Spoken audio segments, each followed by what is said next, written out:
Assalamualaikum warahmatullahi wabarakatuh. Perkenalkan, nama saya Lilis Nuraini, NPM 2113043009. Di sini saya akan menyampaikan resume materi mata kuliah Pendidikan Bahasa Indonesia yang berjudul Ejaan. Baik, kita langsung saja ke pembahasan yang pertama, yaitu pengertian ejaan. Menurut Kamus Besar Bahasa Indonesia, ejaan adalah kaidah cara menggambarkan bunyi-bunyi, kata, kalimat, dan sebagainya dalam tulisan atau huruf-huruf serta penggunaan tanda baca. Nah, penjelasan tersebut mengandung pengertian bahwa ejaan hanya terkait dengan tata tulis yang meliputi pemakaian huruf, penulisan kata, termasuk penulisan kata atau istilah serapan, dan pemakaian tanda baca. Dalam ejaan, tidak terdapat kaidah pemilihan kata atau penyusunan kalimat. Pada kenyataannya, banyak orang yang salah dalam menilai ejaan. Dalam hubungan ini, ejaan bahasa Indonesia yang disempurnakan atau yang sering disebut menjadi EYD. Jika orang ditanya, apakah Anda tahu arti slogan yang berbunyi, "Mari kita gunakan bahasa Indonesia yang baik dan benar"? Kebanyakan jawaban yang terlontar adalah bahasa Indonesia yang sesuai dengan EYD. Kenapa tidak tepat? Karena EYD hanya sebagian kecil dari kaidah bahasa Indonesia. Dalam slogan di atas, terdapat dua hal penting yaitu, yang pertama, bahasa Indonesia yang baik, dan yang kedua, bahasa Indonesia yang benar. Bahasa Indonesia yang baik adalah bahasa Indonesia yang penggunaannya sesuai dengan situasi komunikasi, sedangkan bahasa Indonesia yang benar adalah bahasa Indonesia yang penggunaannya sesuai dengan kaidah bahasa Indonesia. Kaidah bahasa Indonesia itu meliputi tata bunyi, tata bentuk kata, tata kalimat, dan tata tulis. Tata tulis itulah yang disebut dengan ejaan. Baik, kita ke pembahasan yang kedua, yaitu ejaan yang pernah berlaku dalam bahasa Indonesia. Tahukah Anda apa nama ejaan yang berlaku dalam bahasa Indonesia saat ini? Anda betul jika jawaban Anda adalah ejaan bahasa Indonesia yang disempurnakan atau dikenal dengan singkatan EYD. Namun, jika ditanya sejak kapan ejaan tersebut berlaku, Anda mungkin ragu-ragu menjawabnya. Lalu, jika ditanya apa nama ejaan yang berlaku sebelum EYD, Anda mungkin juga tidak dapat menjawab dengan cepat dan tepat. Walaupun begitu, Anda yakin bahwa ada ejaan yang pernah berlaku sebelum EYD. Dengan kata lain, ejaan yang berlaku dalam bahasa Indonesia yang lebih dari satu. Sejak bahasa Indonesia masih bernama bahasa Melayu, sudah ada ejaan yang berlaku. Sesuai dengan nama penulisnya, ejaan yang berlaku pada zaman Belanda itu bernama ejaan Van Ophuijsen. Setelah Indonesia merdeka, disusunlah ejaan baru yang merupakan perbaikan ejaan Van Ophuijsen.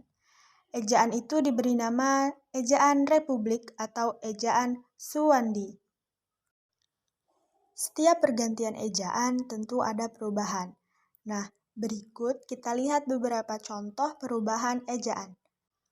Nah, dari contoh di atas, kita bisa lihat bahwa terdapat perubahan-perubahan huruf seperti TJ menjadi C di kata cucu, kemudian DJ menjadi J di kata jujur, dan seterusnya bisa kita lihat pada contoh di atas.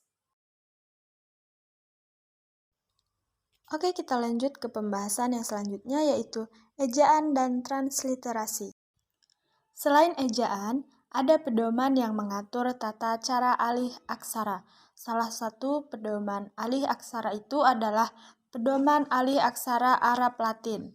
Tata cara alih aksara Arab Latin itu diatur dengan keputusan bersama Menteri Agama dan Menteri Pendidikan dan Kebudayaan nomor 158 tahun 1987.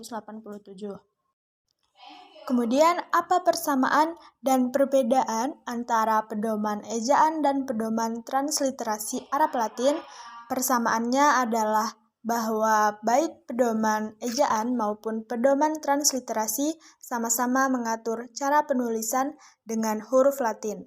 Perbedaannya adalah bahwa ejaan bahasa Indonesia mengatur tata cara penulisan dalam bahasa Indonesia, baik yang menyangkut penggunaan huruf, penggunaan angka dan lambang bilangan, penulisan kata, penulisan unsur serapan maupun penggunaan tanda baca.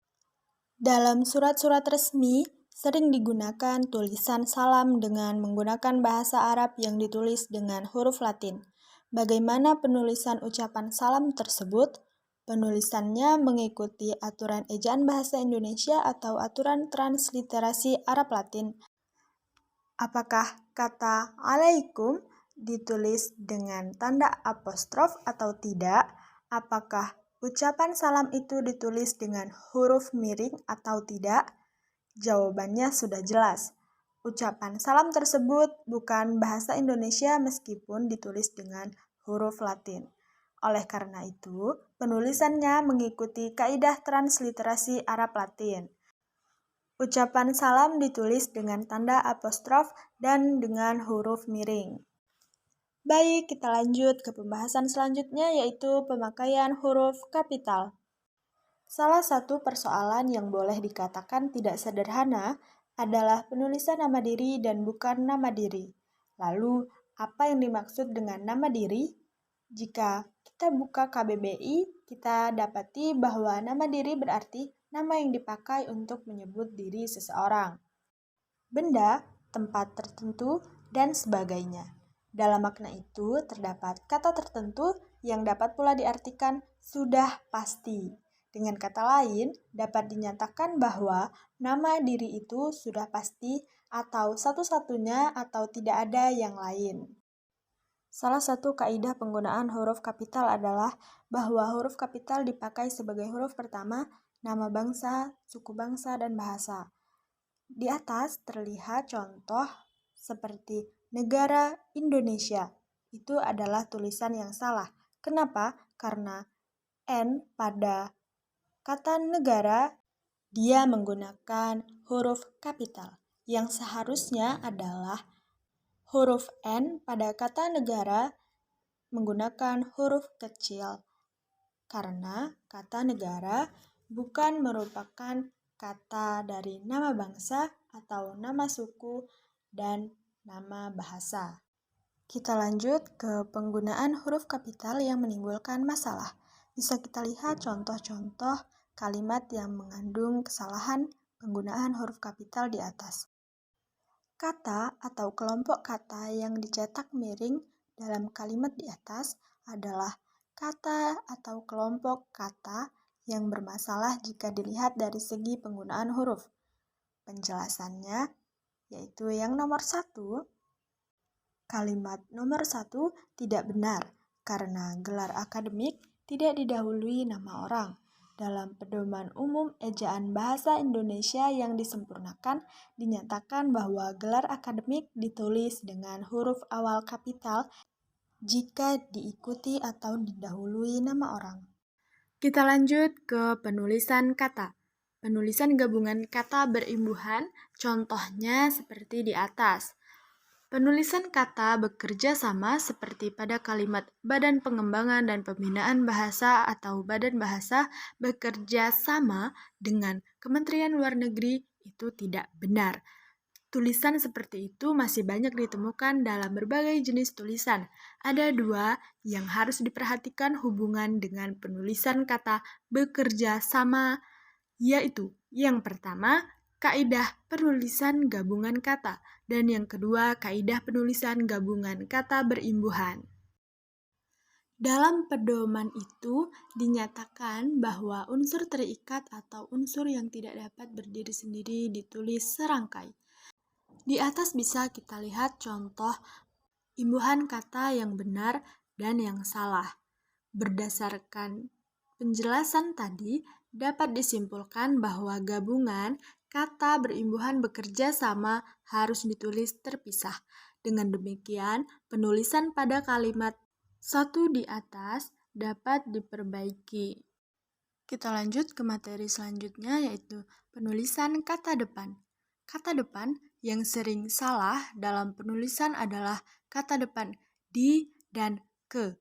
Dulu, sebelum Pedoman Umum Ejaan Bahasa Indonesia yang disempurnakan diberlakukan, kata depan di dan ke tidak dipisah. Kita bisa lihat pada contoh di bawah ini. Selanjutnya, penulisan partikel. Partikel yang diatur dalam Pedoman Umum Ejaan Bahasa Indonesia yang disempurnakan adalah lah, kah, tah, pun, dan per. Pada dasarnya, partikel ditulis terpisah dari kata yang mendahuluinya, seperti kita lihat pada contoh di atas. Partikel pun yang ditulis serangkai adalah partikel pun yang merupakan kata penghubung. Jadi, kata-kata seperti meskipun, walaupun, sungguh pun, biarpun, kendati pun, dan bagaimanapun ditulis serangkai. Kita lanjut ke pembahasan penulisan singkatan dan akronim. Singkatan dan akronim sama-sama merupakan bentuk pendek dari sebuah kata atau lebih. Bedanya adalah bahwa singkatan merupakan bentuk pendek dari satu kata atau lebih yang dilafalkan huruf demi huruf, sedangkan akronim merupakan bentuk pendek dari dua kata atau lebih yang dilafalkan seperti kata. Lanjut, penulisan angka dan lambang bilangan. Masalah yang sering muncul dalam penerapan kaidah ejaan adalah kapan lambang bilangan itu ditulis dengan angka dan kapan ditulis dengan huruf. Hal itu sering dipertukarkan. Kita lihat pada contoh kalimat di atas. Sekurang-kurangnya 2 kali rombongan mahasiswa dari Jawa Timur itu mengunjungi perpustakaan Badan Pengembangan dan Pembinaan Bahasa di Rawamangun, Jakarta Timur. Pada kalimat itu, lambang bilangan ditulis dengan angka, bukan dengan huruf. Penulisan seperti itu adalah salah. Kaidahnya menyatakan bahwa lambang bilangan yang dapat dinyatakan dengan satu atau dua kata ditulis dengan huruf. Lambang bilangan seperti 2, 3, 10, 30, atau 100 harus ditulis dengan huruf, tetapi lambang bilangan seperti 22, 33, 65, 78, dan 121 harus ditulis dengan angka.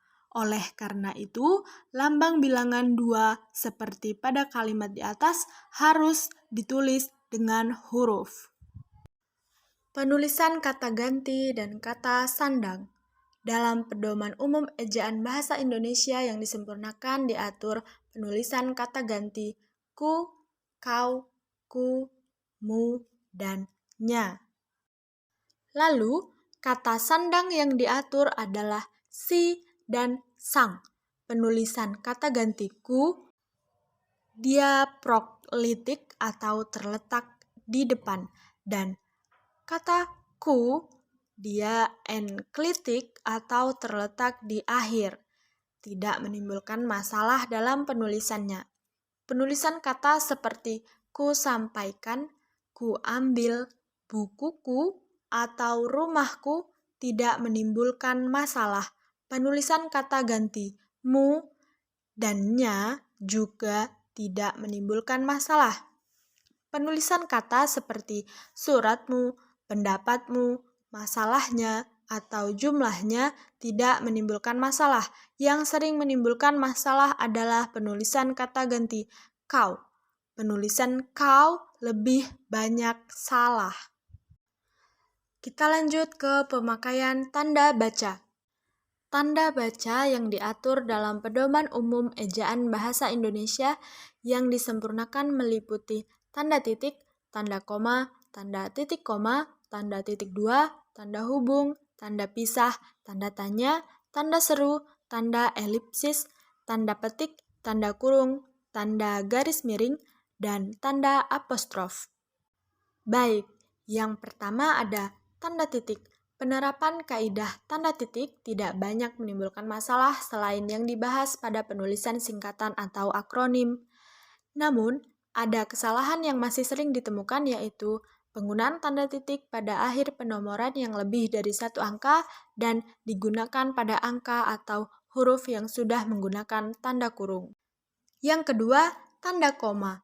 Dalam praktik berbahasa, sering ditemukan kesalahan pemakaian tanda koma. Kesalahan yang cukup mencolok adalah pemakaian tanda koma untuk memisahkan induk kalimat dan anak kalimat dalam kalimat majemuk yang anak kalimatnya mengiringi induk kalimat. Yang ketiga, tanda titik koma. Ada dua hal penting yang perlu diperhatikan sehubungan dengan kaidah pemakaian tanda titik koma, yaitu untuk menggantikan kata penghubung yang memisahkan kalimat satu dengan kalimat lain dalam kalimat majemuk setara, dan untuk memisahkan bagian-bagian dalam kalimat yang sudah menggunakan tanda koma. Yang keempat yaitu tanda titik dua. Hingga saat ini, kesalahan penggunaan tanda titik dua banyak dijumpai dalam laporan kegiatan, surat dinas, atau laporan penelitian dalam kasus seperti berikut. Kegiatan penataran bagi para calon penyuluh bahasa Indonesia merupakan kegiatan yang sangat dinanti-nanti oleh para pegawai di lingkungan Badan dan Pengembangan Bahasa. Hal itu wajar karena jumlah pegawai yang dapat mengikuti penataran sangat terbatas. Kemudian, yang kelima, tanda hubung. Ada sejumlah jenis kesalahan penggunaan tanda hubung, antara lain penggunaan tanda hubung untuk menulis kata ulang, untuk memisahkan tanggal, bulan, dan tahun, untuk memisahkan huruf kecil dengan huruf besar dalam sebuah kata, atau untuk memisahkan angka dan huruf dalam satu kata. Kemudian ada tanda pisah. Pengalaman saya di lapangan menunjukkan bahwa tanda hubung masih jarang diterapkan dalam praktik berbahasa sehari-hari. Yang lebih mengherankan lagi adalah bahwa pada umumnya orang tidak tahu bahwa ada tanda hubung dalam kaidah ejaan bahasa Indonesia. Padahal tanda hubung dicantumkan dalam ejaan bahasa Indonesia bersamaan dengan tanda baca yang lain. Hal terjadi mungkin karena tanda yang digunakan hampir sama. Tanda hubung lebih pendek daripada tanda pisah. Kemudian ada tanda baca. Kaidah tanda baca hanya ada dua, yaitu yang pertama digunakan pada akhir kalimat tanya, dan yang kedua digunakan untuk menandai bagian kalimat yang diragukan. Penerapan tanda tanya untuk kalimat tanya biasa hampir tidak menimbulkan masalah. Masalah kadang-kadang muncul jika kalimat tanya itu dalam kutipan langsung. Contohnya seperti, ayah berkata, "Kapan kita harus datang di pesta itu, Nak?" Kemudian ada tanda seru. Tanda seru digunakan untuk ungkapan atau pernyataan yang berupa seruan atau perintah yang menggambarkan kesungguhan, ketidakpercayaan, atau emosi yang kuat. Namun, dalam praktik berbahasa masih sering ditemukan kesalahan penggunaan kalimat seru. Kemudian ada tanda elipsis. Tanda elipsis digunakan untuk menandai kalimat yang terputus-putus atau bagian kalimat yang dihilangkan. Pada umumnya, pemakai bahasa sudah tahu kaidah tersebut. Yang sering salah adalah penggunaan jumlah data titik pada tanda elipsis tersebut. Lanjut, ada tanda petik. Nama tanda petik dalam ejaan ini yang dimaksud adalah tanda petik 2, sedangkan tanda petik 1 disebut tanda petik tunggal. Tanda petik digunakan antara lain untuk mengapit kutipan langsung, judul puisi, lagu, film, sinetron, serta kata atau istilah yang mempunyai arti khusus. Lanjut, ada tanda kurung. Pada umumnya, tanda kurung hanya dipahami untuk mengapit keterangan tambahan atau penjelas. Ada contohnya seperti Mereka itu siswa sekolah menengah pertama dalam kurung SMP di Jakarta. Kemudian ada tanda garis miring. Kaidah tentang penggunaan tanda garis miring tidak banyak. Penggunaan tanda garis miring pada nomor surat hampir tidak ada masalah. Begitu pula pada tahun takwim yang kadang-kadang menimbulkan masalah adalah penggunaan tanda garis miring pada nomor alamat. Kadang-kadang penggunaan tanda garis miring pada nomor alamat dianggap tidak lazim atau dianggap salah. Padahal penggunaan tanda garis miring dalam penomoran alamat tidak salah. Yang terakhir ada tanda apostrof.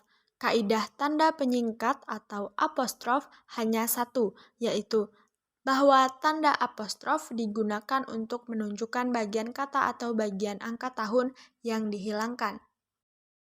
Kemudian kita lanjut ke materi penulisan unsur serapan. Yang dimaksud dengan unsur serapan adalah kata atau istilah yang berasal dari bahasa daerah atau bahasa asing. Kita tahu bahwa bahasa Indonesia yang berasal dari bahasa Melayu diperkaya oleh bahasa lain selama bahasa itu masih dipakai sebagai alat komunikasi. Dengan kata lain, tidak ada bahasa di dunia ini yang steril atau terbebas dari terpengaruh bahasa lain selama bahasa itu masih berfungsi sebagai alat komunikasi. Kata atau istilah bahasa Indonesia banyak yang berasal dari bahasa asing, baik dari bahasa Arab, Portugis, Belanda, Inggris maupun Mandarin. Kemudian ada materi ketentuan umum penulisan unsur serapan. Terdapat ketentuan umum yang harus diperhatikan dalam pengindonesiaan kata atau istilah asing, yakni bahwa penyerapan diusahakan agar ejaannya diubah seperlunya sehingga bentuk Indonesianya dapat dibandingkan dengan bentuk asalnya. Baik, kita masuk ke materi yang terakhir, pengelompokan unsur serapan. Pada kenyataannya, pengindonesiaan kata atau istilah asing, terutama dari bahasa Inggris, sekurang-kurangnya dapat dibedakan menjadi 3 kelompok, yaitu yang pertama, pengindonesiaan kata asing dengan hanya mengubah ucapannya atau tulisan tetap, tetapi berubah ucapan. Yang kedua, pengindonesiaan kata asing dengan mengubah tulisan dan ucapannya, atau tulisan dan ucapan berubah.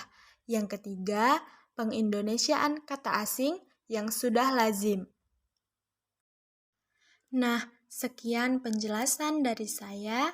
Apabila ada kesalahan kata, saya mohon maaf. Saya akhiri. Wassalamualaikum warahmatullahi wabarakatuh.